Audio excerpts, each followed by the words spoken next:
ভাই, একটা ঘটনা আমার জীবন পুরোপুরি বদলে দিয়েছে।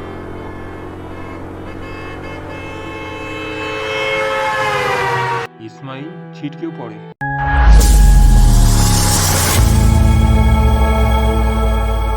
রায়হান হলো এক শহরের তরুণ যে দুনিয়ার আনন্দে মগ্ন। সে সারাদিন মোবাইল, সোশ্যাল মিডিয়া এবং বন্ধুদের আড্ডায় ব্যস্ত থাকে। নামাজ, কুরআন বা ইসলাম শিক্ষার প্রতি তার কোনো আগ্রহ নেই। তার দাদু সবসময় তাকে উপদেশ দেন, কিন্তু সে কখনো শোনে না। বাবা, নামাজ পড়েছিস? দাদু, পরে পড়বো। দেখছো এখন আমি মোবাইল চালাচ্ছি।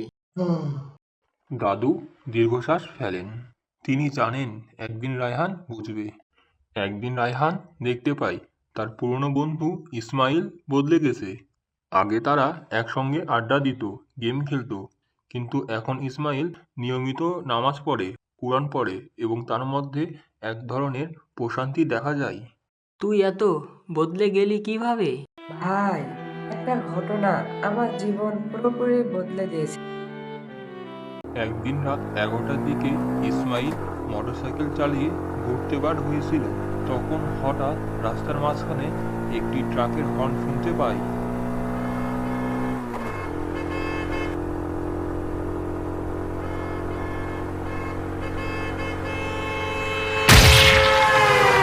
ইসমাইল ছিটকে পড়ে, মাথায় আঘাত লাগে। এই মুহূর্তে মনে হয়, এটাই কি আমার শেষ মুহূর্ত? আমি কি আল্লাহর সামনে দাঁড়ানোর জন্য প্রস্তুত? হাসপাতালে থাকার সময় ইসমাইল বুঝতে পারে এই জীবন সাময়িক, আখিরাতের জন্য আমাকে প্রস্তুত হতে হবে। সেই দিন থেকে ইসমাইল আল্লাহর পথে ফিরে আসে। ইসমাইলের সাথে হয়ে যাওয়া ঘটনাগুলো দেখে রায়হান স্তব্ধ হয়ে যায়। সে সারা রাত ঘুমাতে পারে না। তার মনে হতে থাকে, আমি যদি আজ মারা যাই, আমার কি হবে? আমি কি আল্লাহর সামনে দাঁড়ানোর জন্য প্রস্তুত? এই দুনিয়ার পিছনে ছুটে কি আমি আখিরাতকে ভুলে যাচ্ছি?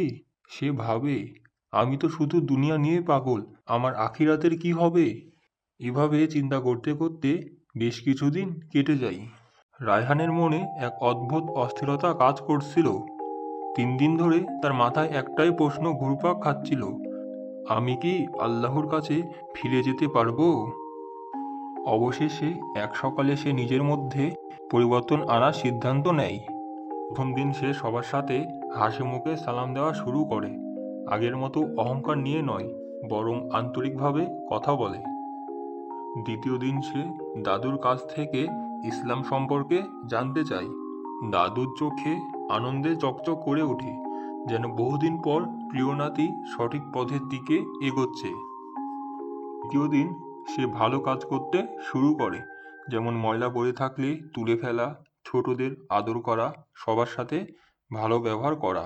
তার মনে হতে থাকে, আল্লাহর পথে চলা কঠিন নয়, বরং সবচেয়ে সুন্দর পথ। সে অনুভব করে এক গভীর প্রশান্তি, যা সে আগে কখনো অনুভব করেনি। মনে হয় যেন দীর্ঘদিন পর হারিয়ে যাওয়া পথিক নিজ গন্তব্য খুঁজে পেয়েছে। গল্পটি আমাদের শেখায় যে পরিবর্তন সম্ভব, যদি আমরা আন্তরিকভাবে চাই। আল্লাহর পথে ফিরে আসতে কখনো দেরি হয় না, কারণ তিনি সবসময় আমাদের ডাকেন। ছোট ছোট ভালো কাজের মাধ্যমেই আমরা আমাদের জীবনে বরকত ও শান্তি আনতে পারি। গল্পটি ভালো লাগলে লাইক, কমেন্ট, শেয়ার করুন। এরকম নিত্য নতুন ইসলামিক গল্প দেখতে আমাদের কল্পনার ডানা চ্যানেলটি সাবস্ক্রাইব করুন। ধন্যবাদ।